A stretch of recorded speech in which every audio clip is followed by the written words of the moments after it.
सत्यं परं धीमहि सत्यं परं धीमहि सत्यं परं धीमहि। परमपूजनीय श्री गुरुदेव वंदनीय राष्ट्रसंत श्री तुकडोजी महाराज, वैराग्यमूर्ती संत श्री गाडगे बाबा व तसेच व्यासपीठावरील मान्यवर गुरुजन वर्ग, माझ्या मित्रमैत्रिणींनो, माझे नाव पद्मजा श्रीजी।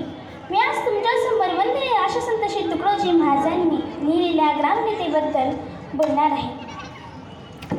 वंदनीय राष्ट्रसंत श्री तुकडोजी महाराजांनी या ग्रामगीतेत प्रामुख्याने शेतकरी, कष्टकरी, घोडा बाबडा, आमचा हा शेतकरी अन्नदाता याच्या विषयाची कडवडा या ग्रंथात मांडलेला आहे। त्यांनी हे लिहिण्याबरोबरच अगोदर अर्पण पत्रिका केली।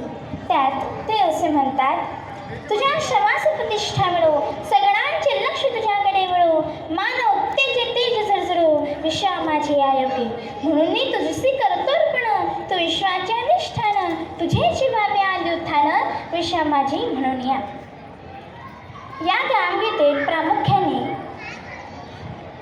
एकंदरीत 41 अध्याय आहे। तर सर्वात त्यांनी समाजमनाचे चिंतन केलेले आहे। त्यात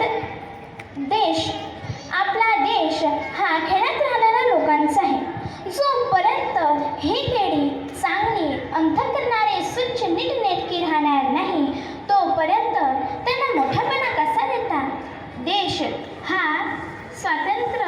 देशाला स्वातंत्र्य मिळण्या अगोदरच ही ग्रामगीता देश स्वातंत्र्य झाल्यानंतर गेल्या 10 वर्षानंतर लिहिली। म्हणून देशाचा खरा समाज हा खेड्यात राहणाऱ्या लोकांचा आहे।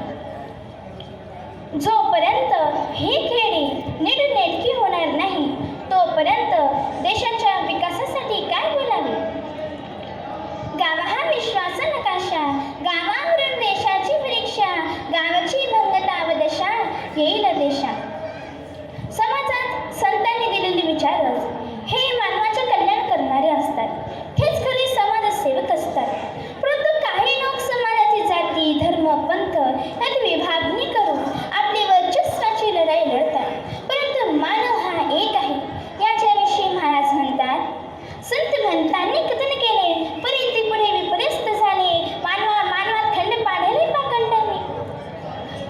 कोणत्या मानवाचे जीवन कृतकृत्य झाले असे समजावे तर जो अगोदरच आचरण करतो आणि तेच समाजाच्या भल्यासाठी सांगतो, त्यामुळे समाजाच्या भल्यासाठी तो सांगतो, अशा लोकांचे जीवन कृतकृत्य झाल्याचे समजावे।